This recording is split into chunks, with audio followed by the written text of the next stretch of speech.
wípé ọjà la wá ná láyé ìgbà abáná ọjà ìtàn a ó wá padà sọ́dọ̀ Ọlọ́run. ó wà ní ojú ewé ìkarùn-ún ìwé tó wà ní ọwọ́ wa.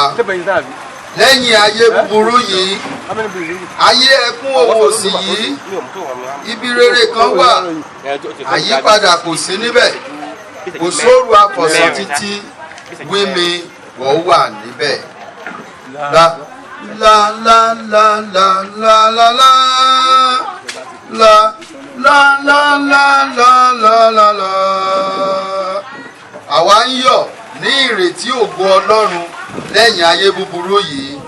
lẹ́yìn ayé búburú yìí ayé kò sí ibi rere kan wá. àrùn àfẹsán títí.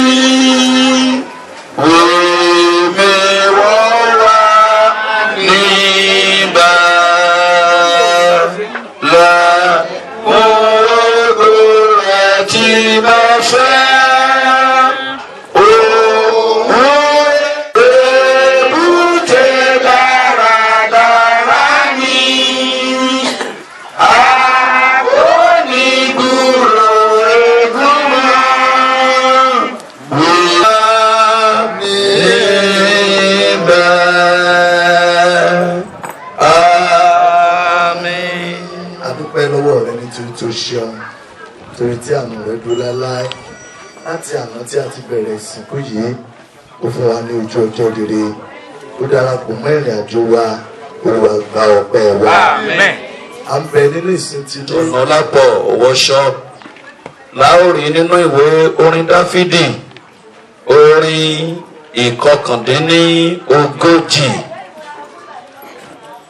The scripture reading chosen for the service at home of our late mother, Madam Comfort Ọ̀nàlápọ̀ Worship shall be found in the book of Psalms, Psalm 39.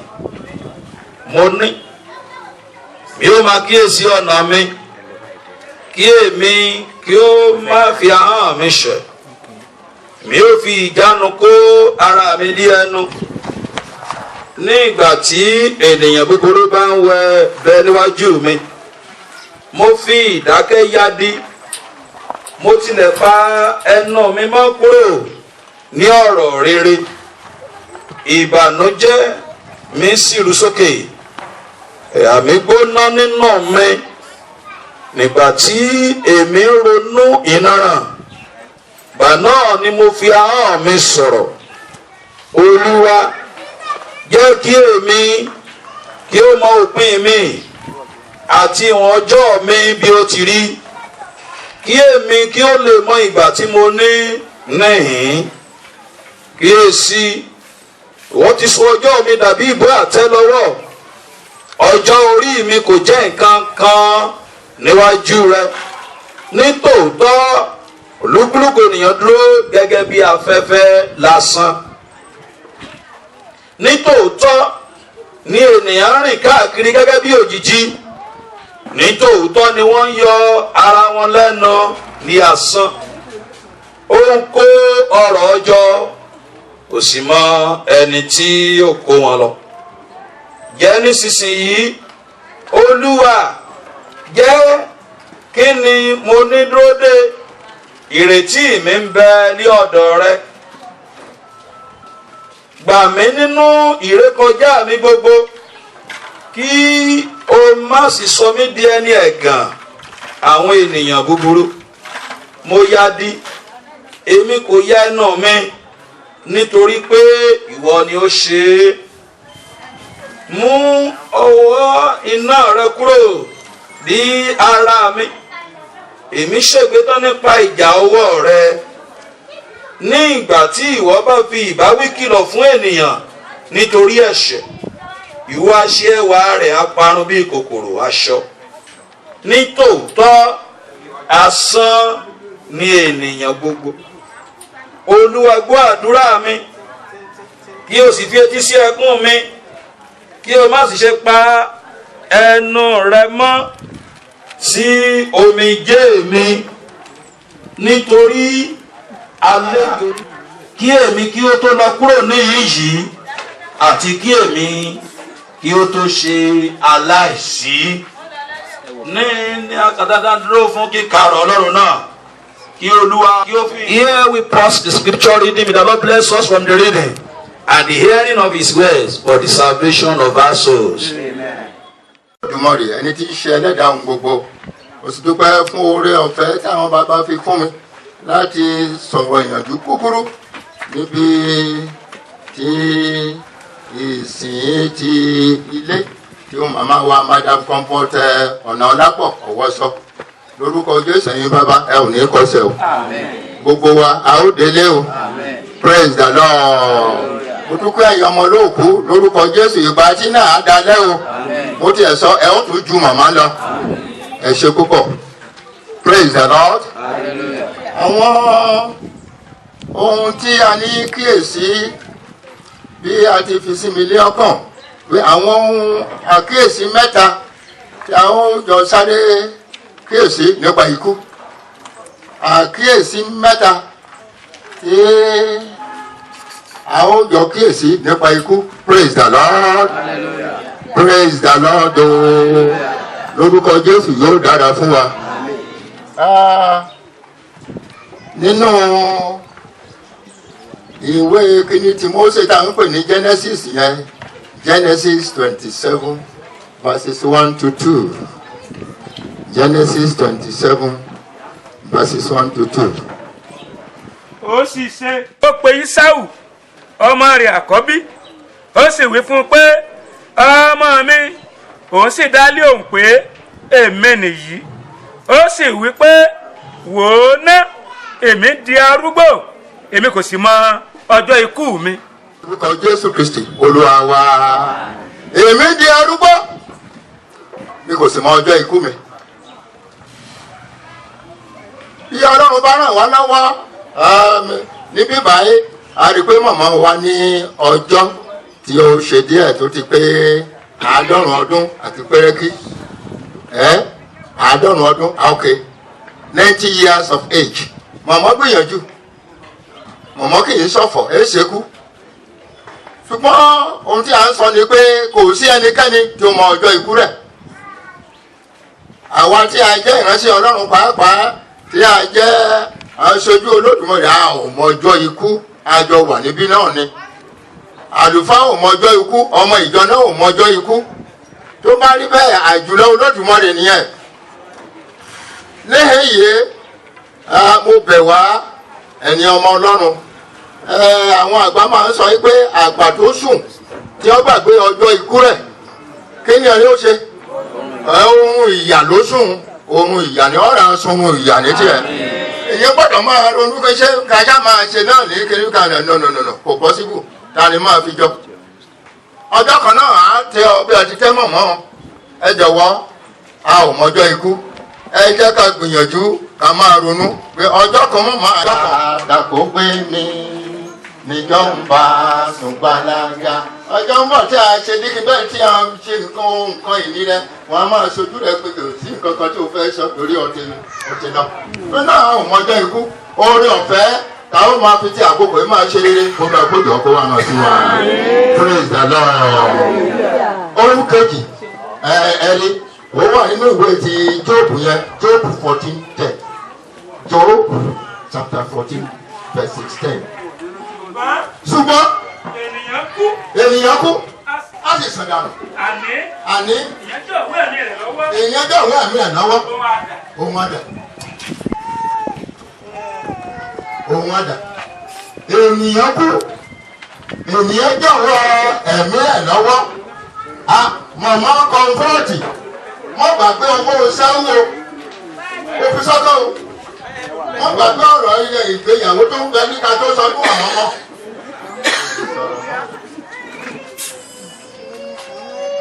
Ènìyàn kú, ó gbàgbé ẹ̀mí ẹ̀ lọ́wọ́. ọjọ́ kan ń bọ̀ náà tí a ṣe àtìpàdé alájẹsẹ́kù àti títọ́jì ẹ̀sùn kí ọmọ tó ń ní ọkàn tó wá tí a ṣe ní ọkàn náà nìyẹn. ènìyàn kú ó lè wọ́n. èmi àtiwọ́ náà àwọn jọ̀wọ́ ẹ̀mí wa lọ́wọ́ tó jẹ́ pé gbogbo tiwa ni bí mọ̀mọ́ lọ́wọ́ ní báńkì sì ń báyẹn gbọ́dọ̀ débẹ̀ mọ́ torí ó ti jọ̀wọ́ ẹ̀mí ẹ̀ lọ́wọ́. praise the Lord.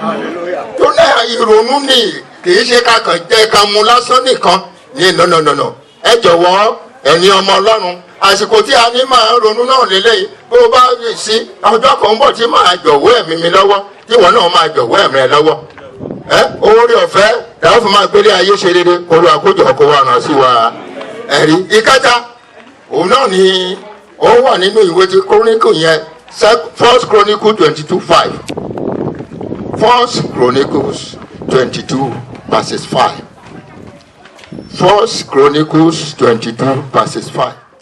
kò sì ní ìrírí ilé tí a ó sì kọ́ fún Olúwa a ó sì ṣe é tóbi jọjọ fún òkìkí àti ògo ká gbogbo ilẹ̀ nítorí náà èmi ó pèsè sílẹ̀ fún un bẹ́ẹ̀ ni Dáfídì sì pèsè sílẹ̀ lọ́pọ̀lọpọ̀ kí ó tó. gbèsè ní kí n bá yẹn ní ilé mi ọ̀ tiẹ̀ ti lísìtì ẹ̀kẹ́ tó ṣe tí wọn ò lẹ́tọ́ sí kí n bá bàbá ti ṣe jagunjagun.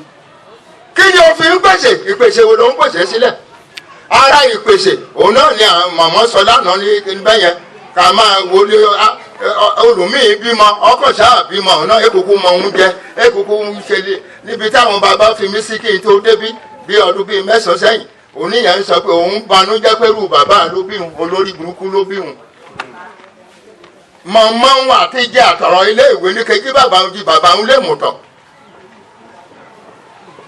òun kábàámọ̀ pẹ̀lú bàbá rẹ̀ ibi tó ń gbà pé abájọ káyé òun fi rí bó ti rí mọ́ máa sọ ní wẹ́kẹ́ onídàádì ní kí n bẹ́ẹ̀ ẹ má jẹ́ kí n sẹ́yìn o olórí burúkú ni bàbá òbí òun. èṣù ń pèsè ṣé wọn náà ń pèsè kọsẹ́ ìjíká jẹun kọ́ mu kánná wọn. àti ẹ̀rọ náà lòmíì ní kí n báyìí tó ní èjì ní kí n báyìí bíi 70 years ṣe ti ẹjọ́ tó ń mu fìdígbò tó tún mu kárúgbó ń jókèrè ẹ̀nínú rẹ̀ ṣe mí.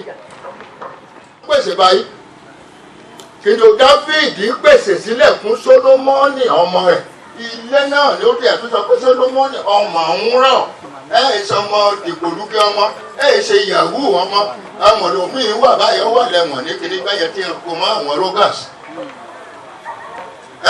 kí ló fi ń pèsè lórúkọ Jésù mo gbà ládùúgbà ó nìró sáá àmì ọmọ rẹ. fẹ́ ká tẹ́lẹ̀ bá fún àdúrà bàbá àyìn àbí ọ̀gá fún ọ̀rọ̀ ìyè ọ̀rọ̀ ìgbàlà ọ̀rọ̀ ìmúlọ́kànlé èyí tá a gbọ́ làárọ̀ yìí Olúwa gba ọpẹ́ wa Olúwa gba ìyẹn wa oore ọ̀fẹ́ àti agbára èyí tá a fi pèsè ohun rere sílẹ̀ kí ikú kó tó dé Olúwa wa fi fún wa Olúwa wa ràn wá lọ́wọ́ a ti gbọ́ ọ̀rọ̀ náà ṣé wá ní olùṣe ọ̀rọ̀ náà ògo forúkọ ọmọ rẹ àbátẹ́ ti lò fún ọ̀rọ̀ náà Olúwa kún wọn lọ́tun ọgbọ́n ìmọ̀ òye wọn Olúwa kún wọn lọ́tun àti àwọn àti àwa ibi ìyá ilé pẹ̀kún ni Olúwa mú wa débẹ̀ ògo forúkọ ọmọ rẹ ní orúkọ Jésù Kristi Olúwa tó lùbàlà wa. Appendix 157 ó wà ní ojú ewé keje tó wà ní ọwọ́ wa. Appendix 157 nílẹ̀ tí ọjọ́ kìí sú ní ìlú Ọlọ́run wa ìlú náà yóò wà títí kò sì sóòrù níbẹ̀ bàbá yóò nomi jẹ́nu kò sí ikú ra ẹ̀rù kò sí kíkà àkókò torí kò sóòrù níbẹ̀. La la la la la la la la la la la la la nítorí kì yóò sí òru níbẹ̀. nílẹ̀ tí ọjọ́ kìí ṣú nílùú Ọlọ́run wa ìlú náà yóò wá títí kò sí sóòrù méjèèjì kò sí kúrò rárú kò sí kíkà gbogbo torí kò sóòrù níbẹ̀. ẹnu ọ̀rẹ́ jẹ̀pá nílùú rárú kò sí kíkà lọ́rọ̀ wa níbẹ̀ kò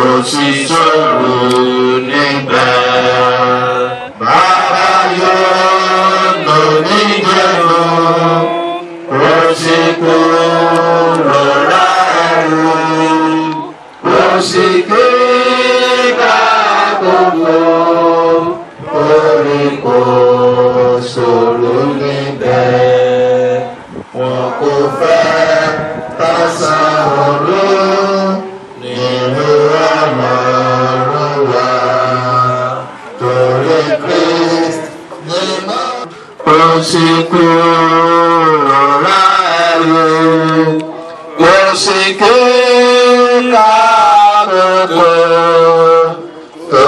níbẹ̀. Àmín. Àmín. Amen. Jẹ́ kí a jókòó lórúkọ Jésù yóò dára fún wa. Amen. Ẹgbẹ́ ìwọ tó wà nínú ẹgbẹ́ mẹ́wàá ogún má wọ́ọ̀rì ọjọ́ ń bọ̀ lÓlúwa wí. Bàbá gé orí rẹ̀ tá máa gẹ́sẹ̀ àárẹ̀ abalẹ̀. Gẹ́gẹ́ èdè yí padà lónìí kó tó bọ́ sórí fún ọ.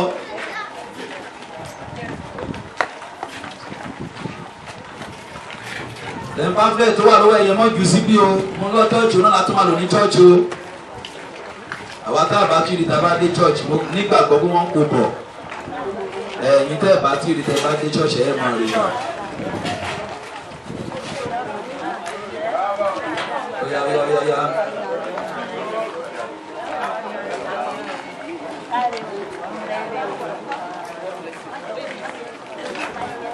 kíákíá ọmọ arú ọmọ ata ọmọ òkúta sísun.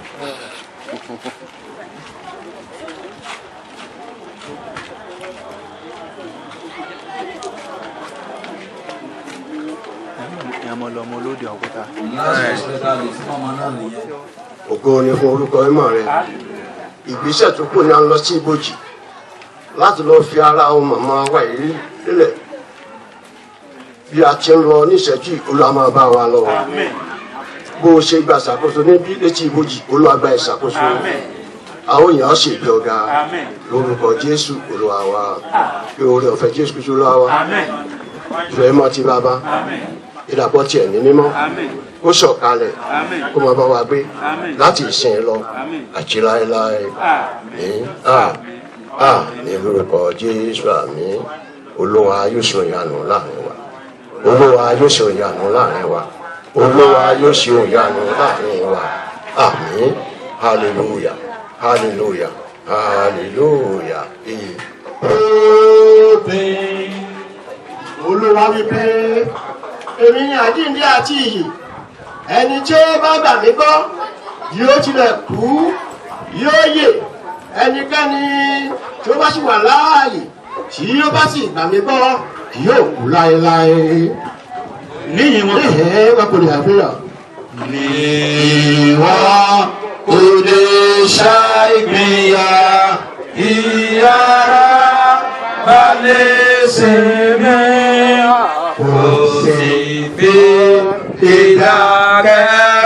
ìdákẹ́rọ́rọ́ sùn fáfọ́n. Èmi mọ̀ pé olùdáǹdè mi ń bẹ láàyè àti pé òun ó sì dúró lórí ilẹ̀ lẹ́yìn ọ̀la. Nípa ti ara mi, bí kòkòrò tilẹ̀ bá ara yìí jẹ́, ṣùgbọ́n ní ẹran ara mi ni èmi ó rí Ọlọ́run, ẹni tí èmi ó rí fún ara mi, tí ojú mi yóò sì rí, kì í ṣe ti ẹlòmíràn. Fúngbà díẹ̀ ara rẹ yìí. Fúngbà díẹ̀ ara rẹ yìí. tó wá sí ayé yìí wọ́n sì dá lójú pé àwọn ìdè àwọn òmùkọ́ wọ́n sí ayé yìí wọ́n sì dá lójú pé àwọn ọkùnrin òmùkọ́ kọjá yìí lọ. Olúwa ti fún ni Olúwa sì gbà á. Ìbùkún ni fún orúkọ Olúwa. Ọkàn tó ń kà á nínú ìsìyé. Ọkàn tó kánú níṣìyí tó ṣe gbà gbàdúrà ìkan. Yọ̀pọ̀ sórí àlọ́ lọ́dọ̀ àjíǹde. ẹ má ṣe jẹ́ kí inú yín bàjẹ́, ẹ gbọ́ràn gbọ́ ìgbàgbọ́ pẹ̀lú ilẹ̀ bá mi kúrò gbogbo lóyà níbẹ̀ ó sì mi bá ti sọ fún yín, èmi lọ pèsè àyè sílẹ̀ fún yín ká tọkàn yóò dàpọ̀ ara tọkàn ìyá kò ní sí mọ́. Yóò sì ìlàwòrán Kristi tẹ́ lọ́rùn. Nítorí ó dá mi lójú pé kì í ṣe ikú tàbí ìyè tàbí àwọn áńgẹ́lì tàbí àwọn ìjòyè tàbí àwọn alágbára tàbí ohun ìgbà tí ó wà nínú Kristi Jésù Olúwa. Ẹwà náà àtayọ̀ náà. Ẹwà náà àtayọ̀ náà yóò ti gbọ́ mo lájìlé yóò dúró ọ̀run àtọ́ yéèdá fúlọ. Nítorí bí a bá wà láàyè àwa wà láàyè fún Olúwa, bí a bá sì kú àwa kú fún Olúwa.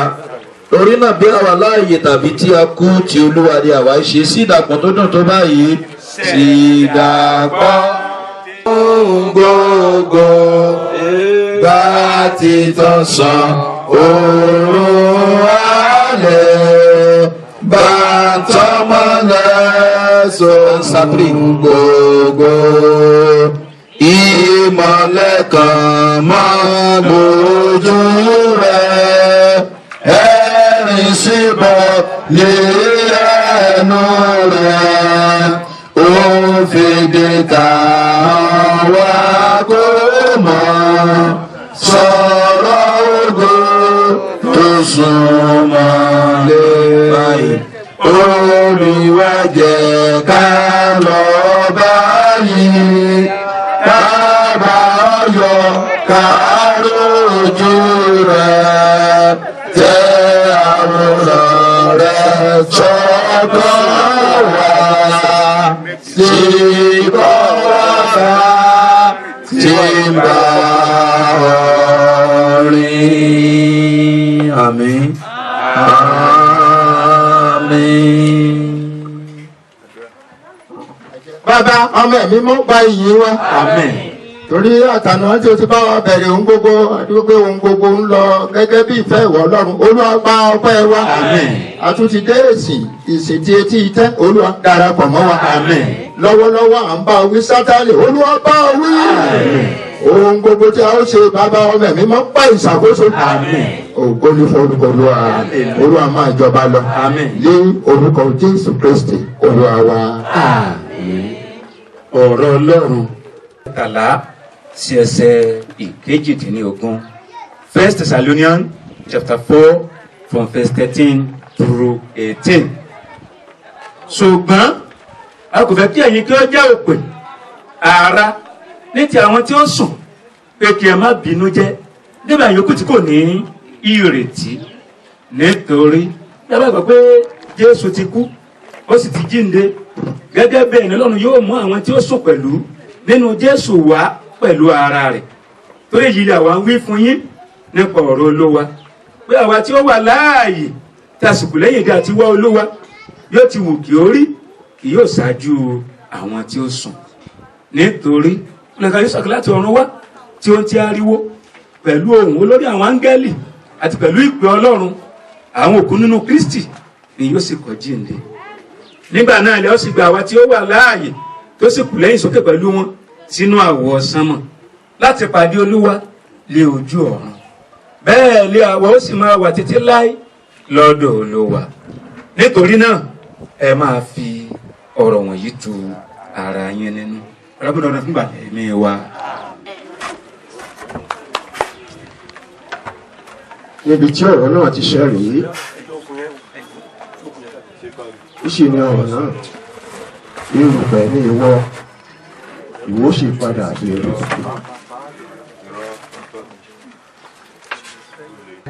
Afẹ́ka ọ̀rọ̀ wọ̀nyí ta ni ẹni tí ó fi erùpẹ̀ ṣe ara màmá kó wá sí ẹ̀gbẹ́ ń bí.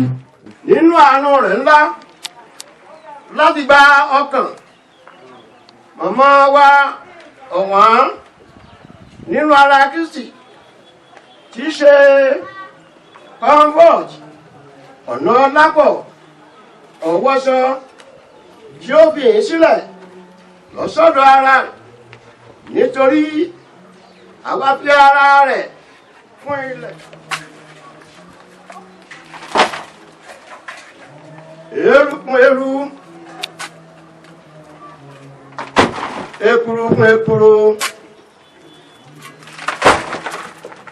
Ní ìdánilójú àti àṣeyèméjì, ìrètí àjíǹde, ìrètí kò ní ìpẹ̀kun nípasẹ̀ Olúwa wa Jésù Kristi, ẹni tí yóò pa ara ìrẹ̀lẹ̀ wa dà kí ó lè rí bí ara ti ká lára rẹ̀ tí ó ní ògo gẹ́gẹ́ bí àṣẹ agbára nípa èyí tí ó lè fi tẹ́lẹ̀ ohun gbogbo bá fún ara rẹ̀.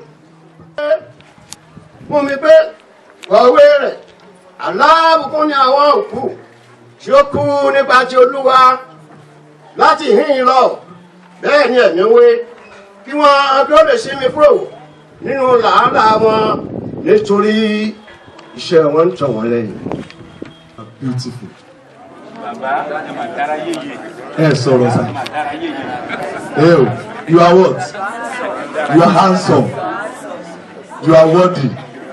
Àbí? Bọ̀ bó ṣe beautiful yẹn. Màmá yẹn tún sọ òyìnbó kan bẹ́ẹ̀ pé we thank God for your life. Bó ṣe beautiful yẹn, tó handsome yẹn, and we are appreciating God for your life. Are you thinking that at the end of everything you are coming to this place?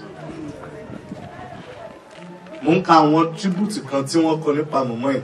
Everybody tó kọ tribute ló sọ wípé she's very neat, she can cook, she's loved and so on.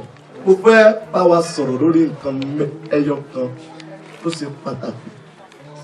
Òrìṣà tó ń bẹ lọ́wọ́ rẹ yẹn, you better drop it kó tó wọ lọ sọ́run àpáàdì. Olúwa bá wa sọ̀rọ̀. Amen. Ní orúkọ Jésù Kristi Olúwa wa. Àwọn òrìṣà kan ń bẹ lọ́wọ́ rẹ tí mo fẹ́ kó o wò dáadáa tí n bá ti kà fún ọ.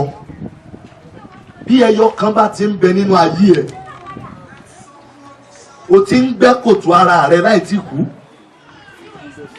Bí o bá sì tún gbẹ́ tán, nígbà tí o gbẹ́ kòtò yẹn tán tí o tún jù ú lẹ̀, òun gangan fúnra ra rẹ̀ ni yóò wọ̀ lọ sí ibì kan tí o lè padà mọ́. Òrìṣà àkọ́kọ́ ni èmi nìkan mo fẹ́ kọ́lé, èmi nìkan mo fẹ́ dẹ́gun gbogbo ayé, èmi nìkan mo gbọ́dọ̀ mọ̀ mí, èmi àtèmi.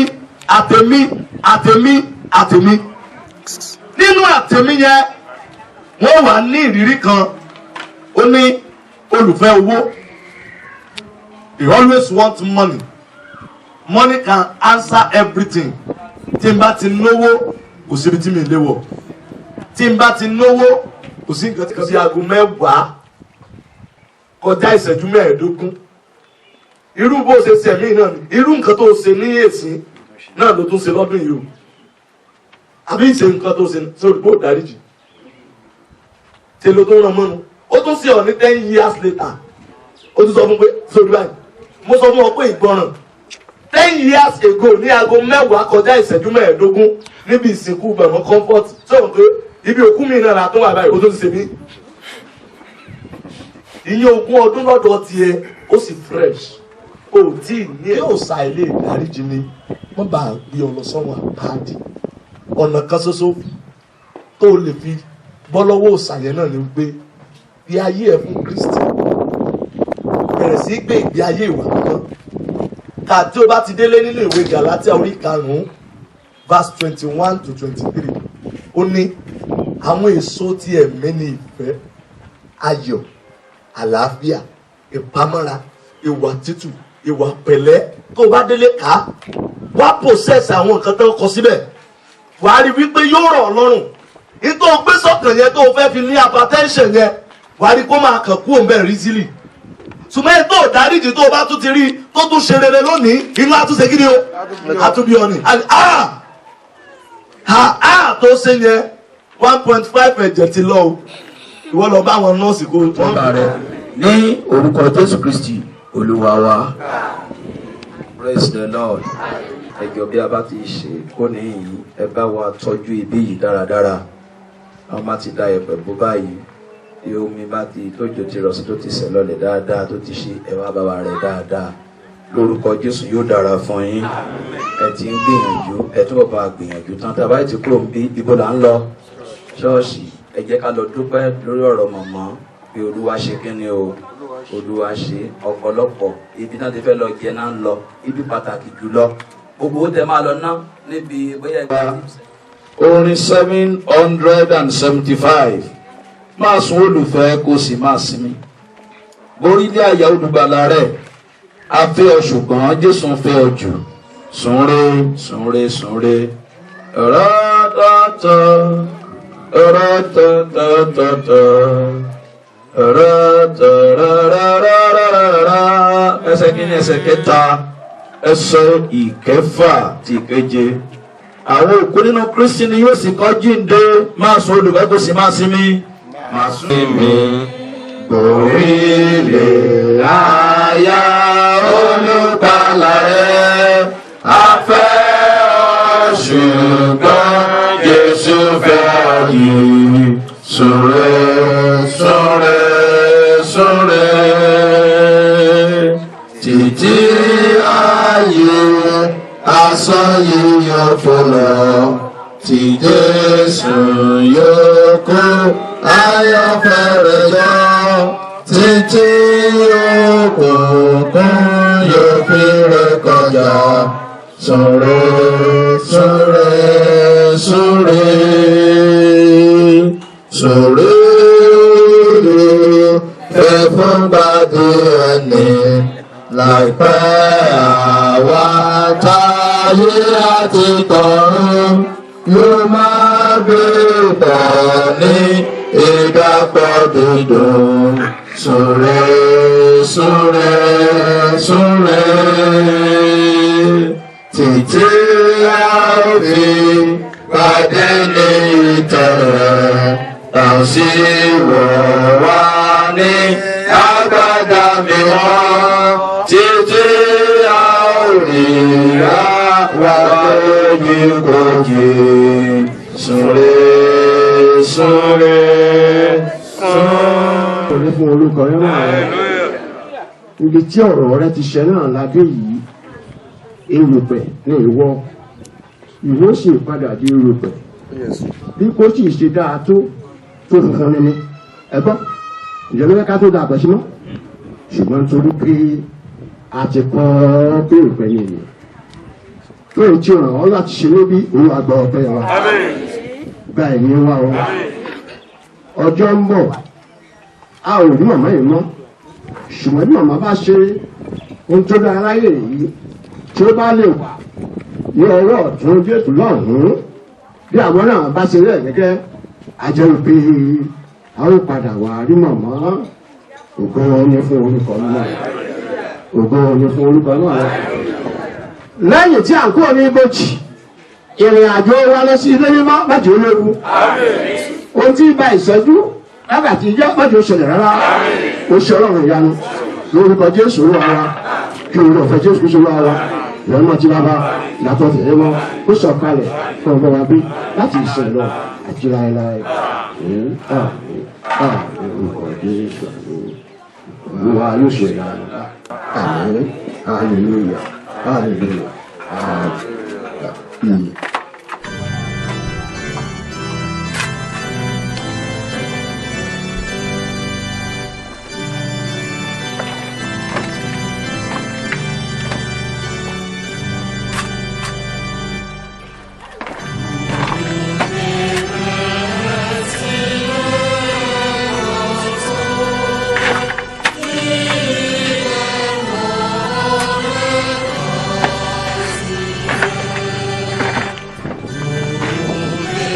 Báyẹn ẹgbẹ́ tó wọ́n sí ẹ̀kọ́ bí ẹ̀rọ tó máa fún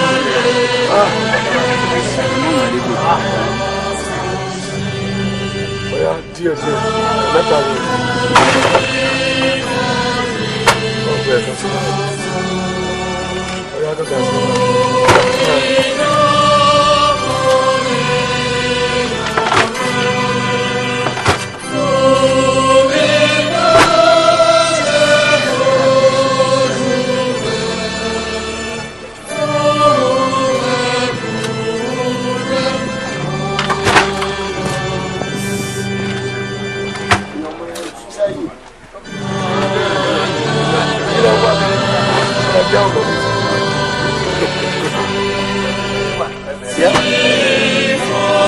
Mami, aku is okay, man. Okay. Yes. Gimana?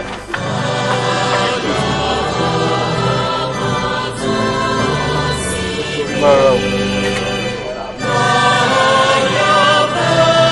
Yes, I believe okay, sir.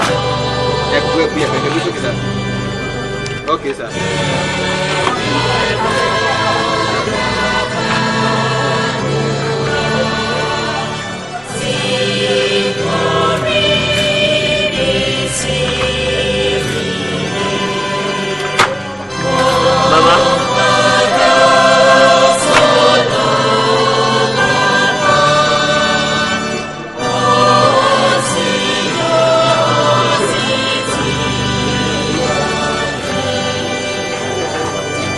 Mama.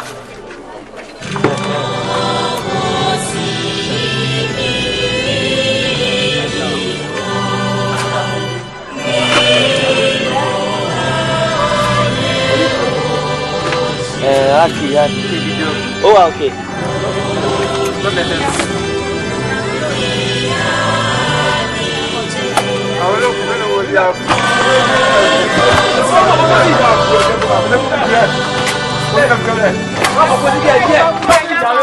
Ní orúkọ Jésù olúwàgbà ẹ̀mí wa ọpẹ́ àti wa jẹ́ kó ṣe ìtẹ́wọ́gbà ǹjẹ́ gbogbo ẹ̀ṣẹ̀ wa Olúwa dáríjì wá a ti dé sínú ìsìn ìdúpẹ́ àti ìsìn ìjáde náà ní orúkọ Jésù Olúwa darapọ̀ mọ́ wa ohun gbogbo tí a ó ṣe Olúwa bá wa ṣe ní orúkọ Jésù Olúwa bá wa ṣe gba ìṣàkóso ohun gbogbo níparí ìsìn náà aláyọ̀ káyìn ọ̀ ní orúkọ Jésù Kristi Olúwa wa.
Ìgbà kọ̀ọ̀kan ayé àtàlàfẹ́ àwọn ìjọba fún owó olùwàgbà ọpẹ́ wa olùwàgbà ẹni wa ọpẹ́ kan ẹni tó ṣe ìjọba ǹjẹ́ bí ọmọ rẹ tí o bá tó wá jẹ láàárọ̀ yìí ká lọ́wọ́ tó mẹ́sẹ̀ tó jẹ́ kí ìṣèlú kó ṣe ìjọba lọ́wọ́ dárí ní wa ogo orúkọ yín áfíìsì náà yọ lọ́wọ́ èlò àná àti òbí olùwàgbà ìṣàkóso àwọn bàbá wọn olóògùn tó láìpò olùwàgbà ẹ̀ṣin wọn tinú wọn kẹnu wa áfíà àdàtà tó jọba kábà tí wọn ti dá ọba nílẹ̀ lórúkọ jẹ́ àdàtà jẹ́ kó jọba abẹ́kọ̀ọ́ tí àwọn ọmọ olóògùn náà níbẹ̀ tó ṣe nínú ayé wọn wọ́n ti jẹ́ nípa máa wọn olùwàgbà ṣe lè fún wọn olùyọ̀yọ̀ ẹ̀kọ́ yẹn bá fi lè wọn lọ máa yọ ọ lọ́wọ́ nígbà tí a ó parí ìsìnkú ní lẹ́yìn àti ọ̀pẹ fún ọ olùkọ́ Jésù Kristu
to be read for our late Madam Comforter Olakowoso deceased shall be found in the first book of Corinthians, chapter 15. I read from verse 50 to 58. Ibi ìwé mímọ́ tí a yàn fún kíkà ó ti ohun màmá wa olóògbé Comforter Olakowoso lórí nínú Kọ́ríńtì kìíní yẹn Kọ́ríńtì kìíní orí ìkàndógún àwọn kan láti ẹsẹ̀ àádọ́ta dé ẹsẹ̀ ọgọ́ta lóde méjì. First Corinthians chapter 15. I read from verses 50 through 58.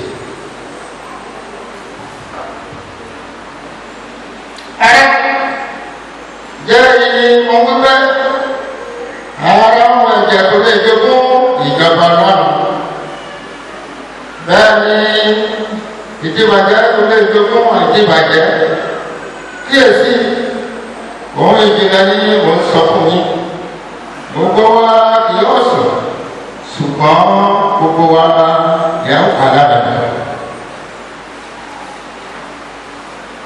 Lọ́wọ́ ní ìṣẹ́jú ní ìgbà ìpè kẹ́yìn nítorí pé yóò dùn àwọn sì jí àwọn òkú dìde ní àìdíbàjẹ́ àwọn sì pa wọn lára rẹ̀ nítorí pé ara ìdíbàjẹ́ yìí kò lè ṣàìgbé àìdíbàjẹ́ wọ̀ àti ara kíkún yìí kò lè ṣàìgbé àìkú wọ̀ ṣùgbọ́n nígbà tí ara ìdíbàjẹ́ yìí wọ́n bá ti gbé àìdíbàjẹ́ wọ̀ tí ara kíkún yìí wọ́n sì gbé àìkú wọ̀ bẹ́ẹ̀ tán nígbà náà ni ọ̀rọ̀ tí a kọ yóò ṣe pé àgbẹ̀ ikú mi ní ìṣẹ́gun ikú oró rẹ̀ rẹ̀ iṣẹ́ òkú ìṣẹ́gun rẹ̀ rẹ̀ oró ikú ní ẹ̀ṣẹ̀ àti agbára ẹ̀ṣẹ̀ ní òfin ṣùgbọ́n ọpẹ́ ní fún Ọlọ́run tí ó fi ṣẹ́gun fún wa nípa Olúwa wa Jésù Kristi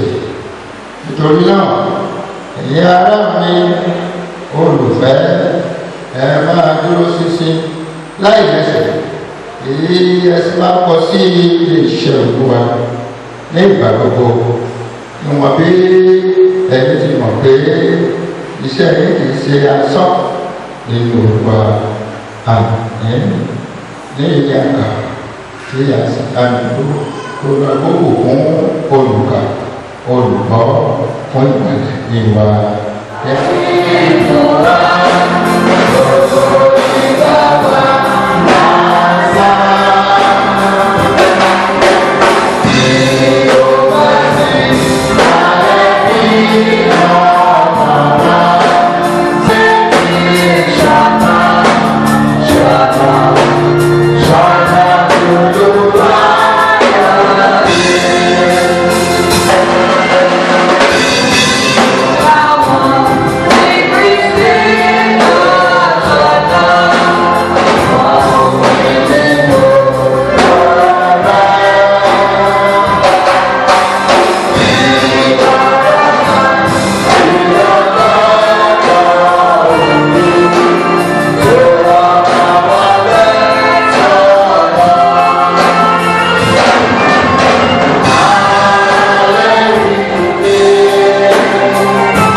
Madam Comfort Olakowoso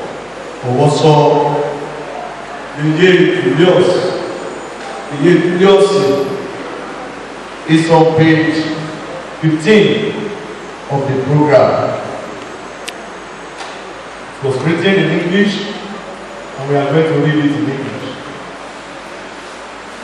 Mrs. Comfort Olakowoso was born to late Pa Joseph and Esther Oye Opeloku in Kumasi, Ghana. The parents patriots, and they went in searching for a better life in Ghana. Such parents were referred to as Baba and Mama Ghana. Mama was first of 3 children.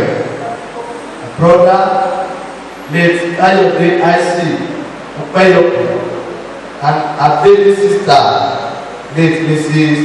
Adola Abuke Akintokun. She adored her siblings and cousin a lot. Oftentimes she stressed it. Mo fẹ́ràn ìyé rẹ̀ náà fẹ́ràn mi. Growing up, both of her parents delighted in them marrying their native citizen. So they came back to Nigeria to achieve that purpose. Mama, another thought was to marry a farmer. The people enjoyed to sincerity and thankfulness in total. Àpẹẹrẹ máa fẹ́ kí n máa fi orí èdè jiyàn lóko. Ẹ má bínú bí ó ṣe ìgbésàmì o. She did. Mama got married to late Pa Michael Owoso, her second wife. She was blessed with only son, Mr. Julius Owoso, of blessed memory. All her life, she exhibited love to all people around her. She was outgoing and generous. She empathized. She loved to identify and bond with immediate and extended family members. Because she loved family continuity, she was often to say, mélòó ni wá, àbí? Ṣé bẹ́ẹ̀ ti mọ̀? Ó yẹ ká ṣe ara wa lẹ́yìn kan. This was a family trait in her and her siblings. Mama Onola was very hardworking. In addition to being a farmer's wife, she was at Okobo GEC and ACCA Ijebu-Jesa as one of the janitors. She also worked at Ijebu-Jesa Community Bank, now Microfinance Bank, as cleaner. She was never inactive. She roasted garri and always had some reserve for her visitors. She was very hospitable due to her large heart, hospitality and loving character. She was ever ready to cook and entertain whosoever that comes to her way, like siblings, nephews, in-laws that come to visit. Even though she did not have the advantages of a formal education, she was always very decent, neat, and full of initiative. At this point, I want you to just join our hands together and celebrate this woman for this wonderful. Thank you very much. Not the day of laughing. This is lineage in our heart so much, and we sometimes make joke by mimicking her. She was very committed and caring mother, grandmother, aunt, and in-law. But for time we can only mention a few things among what she has passionate about.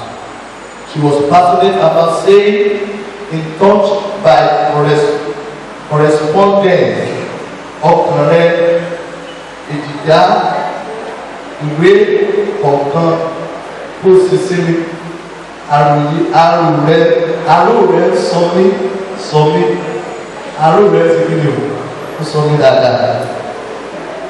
As old as she was, her sense was intact. She was still able to account for her money.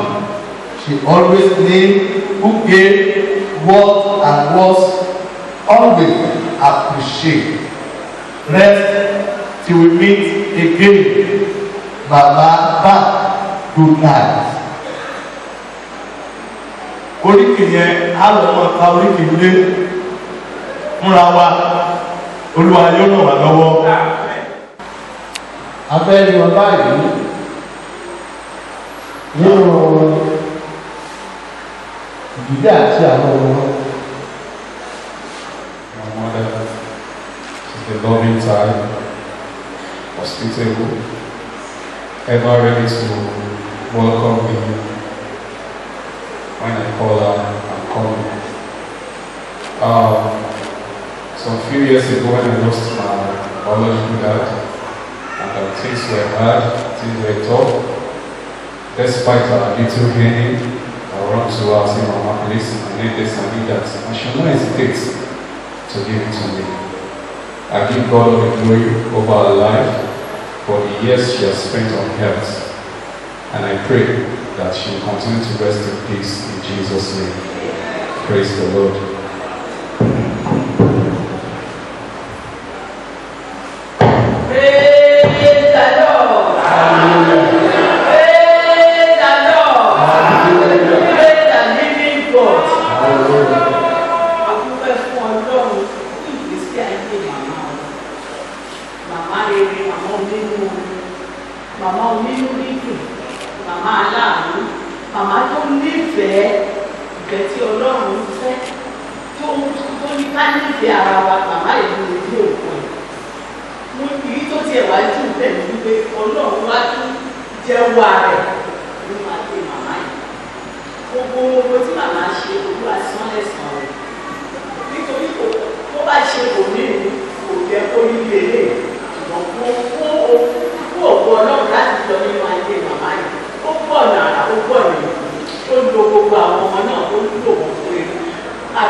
phrase from verse 12. nítorí pé ènìyàn pẹ̀lú kò mọ ìgbà tirẹ̀. For man also knoweth not his time. ènìyàn pẹ̀lú mọ ìgbà tirẹ̀. For man also knoweth not his time. ẹ jẹ́ kí a gbàdúrà. olúwa bá wa sọ̀rọ̀. òye ọ̀rẹ́ olúwa fi yé wa. ní orúkọ jésù kristi olúwa wa. amen. amen. ọlọ́run bá bẹ́ẹ̀ bá ṣáà ní àpẹ lórí òkè yìí o. amen. tí ẹlẹ́sìn kejì bá dá orúkọ ṣé mọ̀mọ́dún ni máa kó gbàgbára pé ṣùgbọ́n tí ó bá ti di lórúkọ jésù kì í ṣe wọ́n dì wá lẹ́nu ni. ojú lórúkọ iye ọjọ́ orí tó lò ó máa kú lọ́jọ́ kan èmi náà máa kú lọ́jọ́ kan ó tiẹ̀ ṣe òkun àìkú. ṣé wọ́n kú náà kú ni. The person that is coming. Máa lọ sí ọ̀nà ni. Bí ọjọ́ ìdí àwọn ọmọ pé we are going to die one day. If you know we are going to die one day. We supposed to do the right thing. Ó yẹ kí a ṣe òtítọ́. We supposed to walk in the right way. Ó yẹ ká ní ọ̀nà tó tọ́. Ṣùgbọ́n à ń gbé ní ayé yẹn bí ìgbà tó gẹ́gẹ́ bá òní kú. Bí bá ń ṣe ọdẹ alẹ́ mọ́tì tààrọ̀ fún tèmi ò lè lọ́dẹ.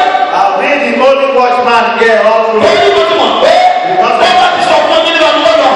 He will report it to you and bring to you. Ọ̀gá rẹ̀ ní kí ló dé tó fi àjẹrà rẹ̀ tó bá yìí. You punish yourself. Kí ló dé tó fi wá sọ fún mi? You reported yourself. Ó dà mo dárí jì ọ́. Máa lọ o. Má jẹ adìyẹ náà. Ṣùgbọ́n lẹ́yìn tó ti jìyà mo ti dárí ẹ̀ jì ọ́. Ní ìgbà tó di ọwọ́ ìrọ̀lẹ́ tó yẹ kí ẹni tí àárọ̀ kó parí iṣẹ́. Ní ẹnikẹ́ni yìí tó dé. Ọ̀gbẹ́ni ló gbàgbé adìyẹ o. Àkọ́ni gbọ́. Adìyẹ àtàdìyẹ àtọ́jú òkè adìyẹ mọ́. Mi ò ṣe iṣẹ́ dáadáa. Mo ti bá lọ́wọ́ ìsìnkú rẹ̀.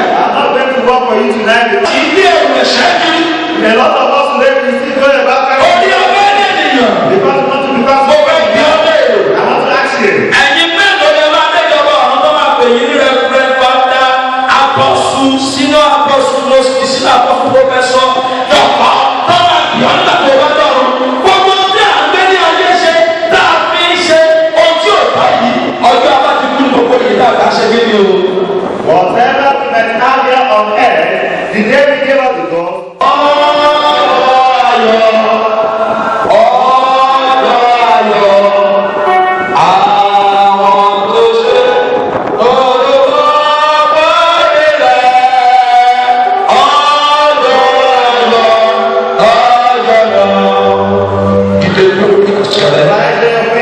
Ṣé kí ọjọ́ ayọ̀ yìí bá ń dé ṣe máa ráyè òyò? Ṣé ìwà ìbàjẹ́ tó ní ìyá jẹ́ òdòdó bẹ́ẹ̀ báyìí?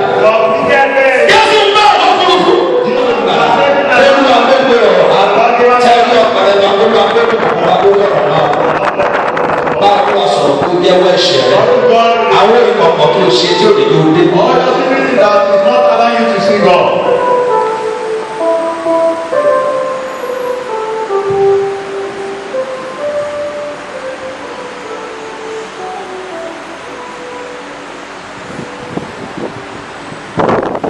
Ní orúkọ Jésù Kristu Olúwa wa. Adákùnkùn gbogbo wa. Àwọn gbọ́rọ̀ rẹ ẹ̀rú sì bà wá. Àwọn náà gbọ́rọ̀ rẹ lórúkọ Jésù orí ọ̀fẹ́ torí àwọn tuntun ayé rẹ ìfọ̀ olúwa síbà.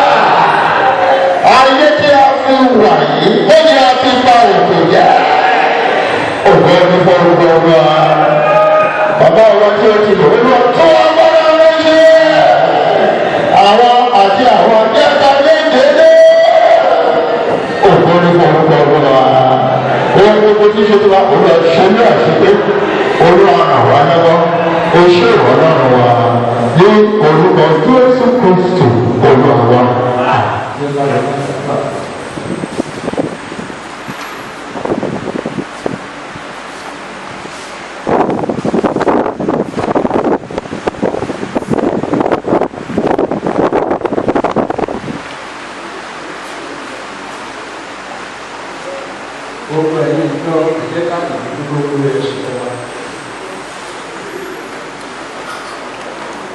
tó ti ṣe dáradára gbọ́ ọpẹ́ gbogbo àyè wa. ọpẹ́ àtìyìn wa bàbá jẹ́ kó ṣe ìtọ́gbà. àyàn ọlọ́pẹ́ láti gbà tí òun mọ̀mọ́ wa ti lọ sọ́dọ̀ ìwọ olùgbàlà. o jẹ́ kí gbogbo búburú kó wọnú ẹbí yìí. àyàn fún gbogbo tó ti ṣe dáradára gbọ́ gbogbo àyè wa. bẹ́ẹ̀ nílò òun mọ̀mọ́ wa wá fi ẹbí ní olùwà dúró tì wọ́n. olùwà di ẹbí náà mọ́. ìkó òkúkúrú mọ́jọ wọn ẹbí náà. olùwà máa jẹ́ títọ́ wọn. olùwà máa ràn wọ́n lọ́wọ́. ipò àti àyè tó mọ̀mọ́ wa ti fi sílẹ̀ olùwà wá ní ipò náà. ní orúkọ Jésù Kristi máa ṣe rere fún wọn. olùwà máa wà pẹ̀lú wọn. olùwà máa ràn wọ́n lọ́wọ́. nígbà tó bá gbójú sókè tó bá wọn tí mọ̀mọ́ ń ṣe akẹ́kọ̀ọ́ máa ti fi ràn lọ́wọ́ fún wọn ní gbogbo ọ̀nà olùwà wá ṣe bẹ́ẹ̀. ẹ máa ní àtìkọ́ ẹ máa ní àníṣẹ́kù olùwà yóò ṣe rere fún yín olùwà yóò ràn yín lọ́wọ́ bí orúkọ Jésù ọba yín yóò balẹ̀ ẹ ò ní dààmú bí orúkọ Jésù ẹ ò ní ṣàìsàn àìsàn ò ní ṣe yín ẹ ó ṣe rere ẹ ó pè láyé ẹ̀mí kíkọ́ àti àlàáfíà tó la kó fi fún yín bẹ́ẹ̀ ni yóò sì rí. tí olùkọ́ máa lọ síbi jẹ́ ẹ̀ ń gbé ìrìn àjò síbẹ̀ kò lè léwu. orúkọ Jésù pàṣẹ wọn yóò sì dáàbò bò yín bí ẹ ti rántí ọjọ́ òní ẹ mọ̀ rántí ẹ̀ ṣe ni. ògo ni mo gbọ́ ògo ògo lẹ́yìn praise the Lord.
ìrìn àjò yìí yóò jà sí rere ní orúkọ Jésù Kristi Olúwa wa.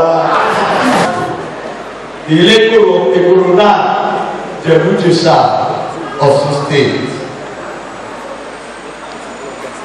Date on the 22 February 2020. Day of 2021. Day of Owoso family. Ìjẹ̀bú-Jẹ̀ṣà, dear Owoso, letter of condolence, right on behalf of the good people of Ìjẹ̀bú-Jẹ̀ṣà to commiserate with you on the death of our beloved mother, Mama Comfort Onolapo Owoso. I recall at this moment of grief or the heartwarming instant that I'm able to showcase her as a patronic Ijebu woman.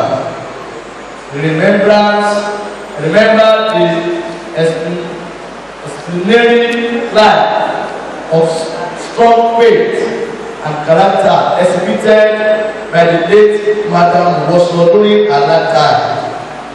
She was such an amiable and lovely personality.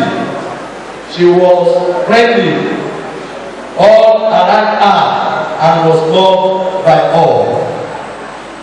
I sincerely identify with the family at this period of grief and ask that her soul find sweet at the bosom of our Maker.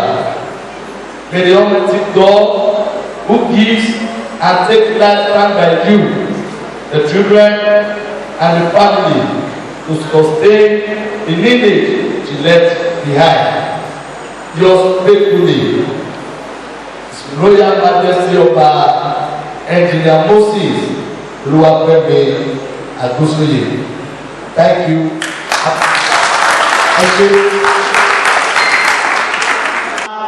Mẹ́ta lẹ́yìn àwọn sọ pé ká lè sí owó yá o.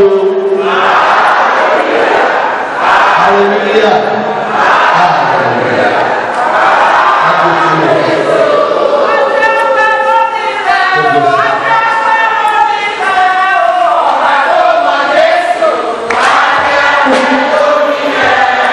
Amen. Àwọn bàbá wa olódògbò wọn náà wà bí jáde ló káfí aleluya ńlá mẹ́ta tí wọ́n bá bọ̀ sáà ni wọ́n yá o. Aleluya. Aleluya. Aleluya. Ẹja kábíyèsí o. Praise God. Àwọn kí gbogbo àwọn bàbá wa olóyè tí wọ́n wà bí ẹ̀jẹ̀ láti dúró. Gbogbo olóyè láti dúró. Ṣé o? Ẹjẹ́ àbí aleluya ńlá kan tí wọ́n dábọ̀ sáàrin wa ó yá o. Ẹ ṣé, God bless you. Ẹ ṣé, gbogbo àwọn bàbá wa. Olúwa lóògùn àti pé agbẹ̀mí arúgbó wa. Ní wákàtí ìyá fẹ́ dúpẹ́, bàtà tí mo kẹsẹ̀ sí ó tóbi jù mí lọ ṣùgbọ́n tó bá ti kàn mí tó bá kàn yàn fún mi.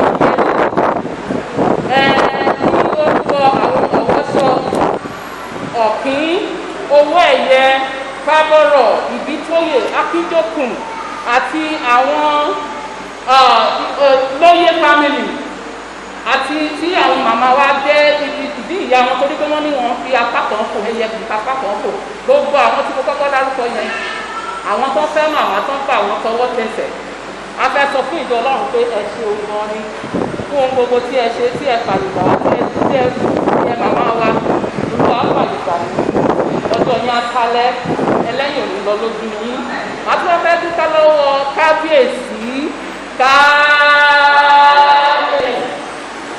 kábíyèsí jẹ́ ọba àti bàbá wa wọ́n ṣe ó takuntakun àti olórí orí àtàkùn àjẹsùn náà ṣe faith woman so màmá wa Ọmọlára Agbótóyè tí wọ́n ti ń fẹ́ kábíyèsí ó ti tọ́jú wọn tí wọ́n fi àyè kà wọ́n á ti tọ́jú àdúgbò púpọ̀ fún gbogbo ipá tí ẹ kó lórí màmá wa nígbà tí kò sẹ́yìn kankan bí ẹ ṣe ń lọ bọ́ọ̀lù tí ẹ ń lọ lóhùn tí ẹ ń tọ́jú wọn ọmọ rẹ̀ àtọ́jú yín ọjọ́ náà kálẹ̀ ẹlẹ́yìn òṣìṣẹ́ lójú yín aṣọ ìyàtọ̀ ní ẹni kò ní fàyà ọwọ́ tí káwọ́ gbogbo ará ìlú nítorí pé màmá jẹ́ ẹni tó ní ìfẹ́ gan-an wọ́n sì jẹ́ ẹni tó kó èèyàn mọ́ra kò sẹ́ni tí wọ́n ta kò sẹ́ni tó fojú parẹ́ ní orúkọ àwọn ọmọ ìyá wọn àti àwọn ẹ̀ẹ́dẹ́gbẹ̀rún wọn àtọ̀ pé ẹ̀ṣẹ́ lọ́pọ̀lọpọ̀ mo sọ fún ọpẹ́ náà wá fún gbogbo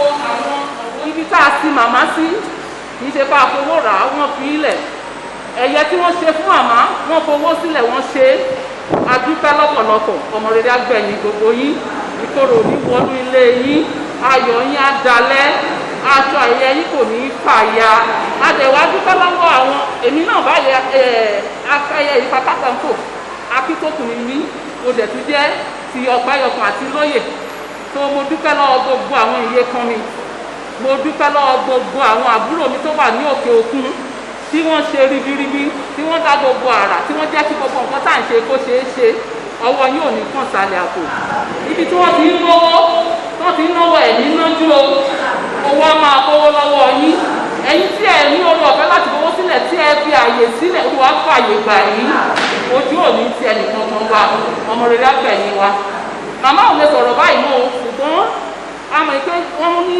ìjọ wọ́n fẹ́ kí wọ́n ṣe ìyẹ́bí kó ṣe nǹkan fún church ní wọ́n fẹ́ fi wíńdò kan pe orúkọ màmá yàtọ̀ fún èyí tí ìjọ demand tó jẹ́ pé ní orúkọ màmá comfort ọ̀nà ọláọ̀wọ́sọ tó ti di olóògbé àwọn táìtì wọn tí wọ́n ti sàn tẹ́lẹ̀ tí wọ́n rántí láti wà tí wọ́n calculate dáadáa a fẹ́ fi wíńdò kan di ìyẹn àti wá ṣe wíńdò kejì fún èyí tí ìjọ tí wọ́n béèrè ní orúkọ màmá ní orúkọ jésù ìjọ yìí á máa gbèrú sí i láti inú ògo dé inú ògo láti inú ìmọ́lẹ̀ dé inú ìmọ́lẹ̀ ní orúkọ jésù kristi olúwa wa àmín ẹ ṣé wọn ni a dúpẹ́.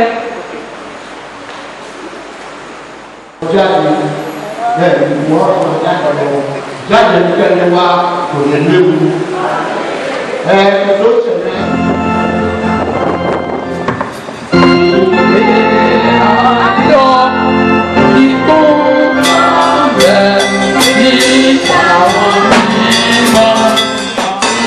Yeah.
sọ̀rọ̀ parí lẹ́ẹ̀ni sọ̀rọ̀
Yeah.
ọkọ̀ fi lọ káńká. Kábíyèsí ẹlẹ́dẹ̀ tí gbogbo mi lè dúpẹ́ yìí. Àdúgbò ìyẹn kò. Adúsọ́yẹ̀ bí òyìnbó, adúsọ́yẹ̀ bí òkúni kílẹ̀ òyìnbó. Ọba owó, ọba owó, ọba owó, ọba owó, ọba owó, ọba owó.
Jehovah,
Thank you.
orúkọ wọn náà láti gbọ́ yẹn fún ẹni tí ò bá mọ orúkọ wọn tẹ́lẹ̀. Ǹjẹ́ kí ló mú wa péjọpọ̀ níbí lọ́jọ́ èní mà? Àwọn tó mú wa péjọpọ̀ níbí lónìí ni pé à ń ṣe celebration of life, of a life well lived, a longevity, the celebration of longevity. Màmá tí Ọlọ́run tó lo oore ọ̀fẹ́ láti pé 90 years on this planet Earth. Àwọn ni à ń yẹ wọ́n, là ń ṣe ẹ̀yẹ fún. A dúpẹ́ lọ́dọ̀ Ọlọ́run tó jẹ́ kí agbẹ̀yìn arúgbó wa. Kó gbàdúrà ọmọ rere agbẹ̀yìn ẹ̀yìn náà. Báwo nínú iṣẹ́ dùn tó lónìí torí pé ẹgbẹ̀yìn arúgbó yín? Inú mi kó yọ o, gẹ́gẹ́ bí màmá tí ó ṣe olùkọ́ náà máa ṣe mi kó yọ nítorí pé màmá àti kúrò láyé wọn kò ní wọn lára. Màmá bó ti jẹ́ pé wọ́n ní ìpèníjà nítorí ọmọ wọn tuntun tí wọ́n sì ní. Ọlọ́run fi àwọn èèyàn kẹ́ wọn ọ̀pọ̀lọpọ̀ ọmọ àti àwọn ará ọ̀rẹ́ àti kábíyèsí àti olórí everybody.